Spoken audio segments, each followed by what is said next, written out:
ভারতে আসতে চলেছে জিএসটি রেটে বড় পরিবর্তন।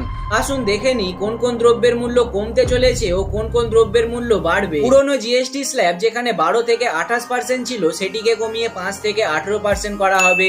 বাইকের মূল্য অনেকটাই কমবে, কারণ বাইকে 28% থেকে একবারে কমিয়ে 18% জিএসটি করা হবে। এছাড়াও ছোট ও মাঝারি গাড়ি, ইলেকট্রনিক্স দ্রব্য ও গৃহস্থলী যন্ত্রপাতি যেমন টিভি, এসি, ফ্রিজেও 28% থেকে কমিয়ে 18% জিএসটি করা হবে।